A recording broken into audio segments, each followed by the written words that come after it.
የኢትዮጵያ ልጆች የኢትዮጵያ ልጆች የኢትዮጵያ ልጆች የኢትዮጵያ ልጆች የኢትዮጵያ ልጆች የኢትዮጵያ ልጆች የኢትዮጵያ ልጆች የኢትዮጵያ ልጆች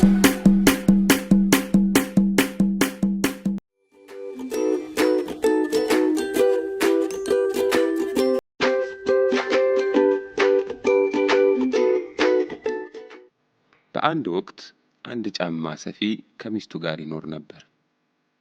ከጠዋት እስከ ማታ ጫማ ሰርቶ እስከሚጨርስ ድረስ በቅንነት ይሰራ ነበር። ጫማ ሰሪው ቆዳ ገዝቶ ጫማውን ሲሰራ፣ ሚስቱ ደግሞ ጫማዎቹን ለሽያጭ ሱቃቸው መደርደሪያ ላይ ትደረድር ነበር። ከቅርብ ጊዜ በኋላ ግን ስራቸው እየቀነሰ ገበያ እየጠፋ መጣ። ቆዳ የሚገዙበት ብር ስላጡ ድሃ ሆኑ።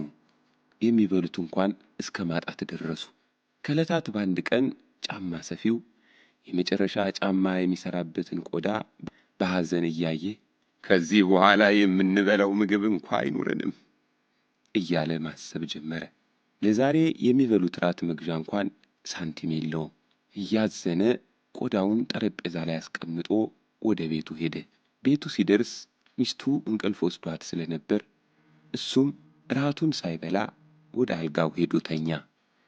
በጠዋት ተነስቶ ማታ የቆራረጠውን ቆዳ የመጨረሻ ጫማ ሊሰራበት ወደ ሱቁ ሄደ። ሱቁ ሲገባ ግን አይኖቹን ማመን አቃተው።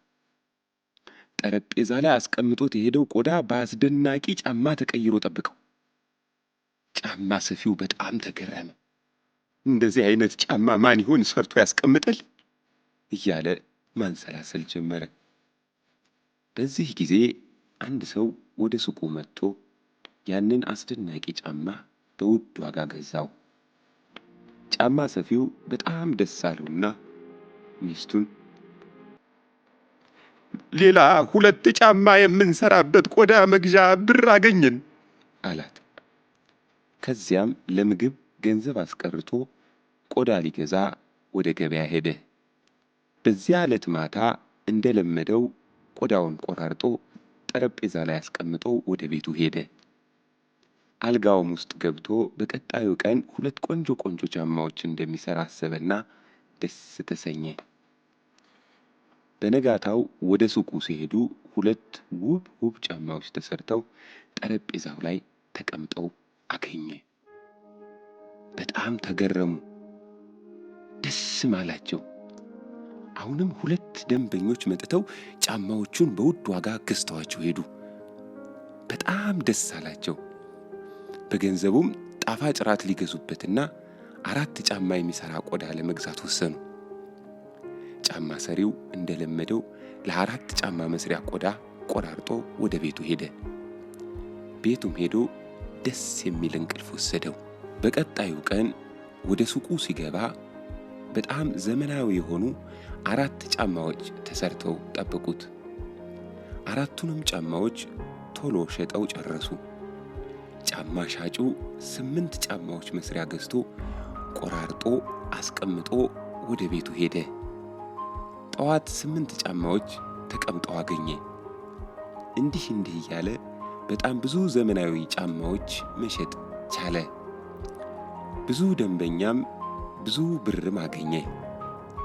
ነገር ግን ማታ ሱቅ ውስጥ ገብቶ እነዚህን ጫማዎች ማን እንደሚሰራለት ሊያውቅ አልቻለም ነበር።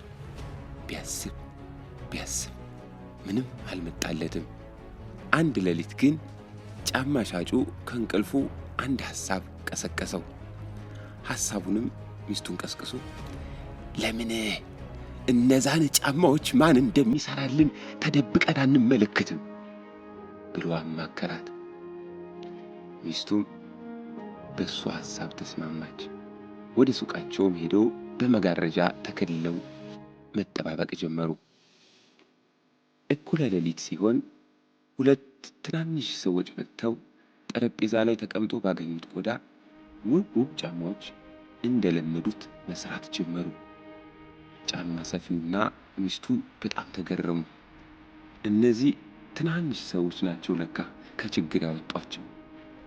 በጣም ገረማቸው። ትናንሽ ሰዎቹ ብዙ ጫማዎች ሰርተው እንዳመጣጣቸው ሄዱ። ጫማ ሰፊውና ሚስቱ በትናንሾቹ መልካም ሥራ በጣም ደስ አላቸው። ለእነዚህ መልካም ሰዎችማ ልብስ መስራት አለብኝ ስትል ሚስትየዋ ተናገረች። ጫማ ሰፊውም እኔ ደግሞ ቆንጆ ቆንጆ ጫማ በልካቸው እሰራላቸዋለሁ አላት። ከዚያም ልብስና ጫማ ሰርተው አዘጋጁላቸው። ያን ምሽትም ጫማ ሰሪው ስራውን ሲጨርስ ጠረጴዛ ላይ ስጦታቸውን ቁጭ አደረገላቸው። ከዚያም ከሚስቱ ጋር ከመጋረጃው ጀርባ ተደበቁ።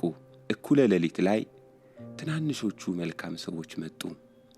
ጠረጴዛው ላይ የተቀመጠውን ስጦታቸውን ሲያዩ በጣም ደስ አላቸው። ልብሱን ለበሱት፣ ጫማውንም ተጫሙት። ደስታቸውንም በመጨፈር ገልጸው በመጡበት ሄዱ። ከዚያን ቀን በኋላ ግን መቼም ተመልሰው አልመጡም ነበር። ጫማ ሰሪውና ሚስቱ ግን በጣም ደስተኞች ሆኑ።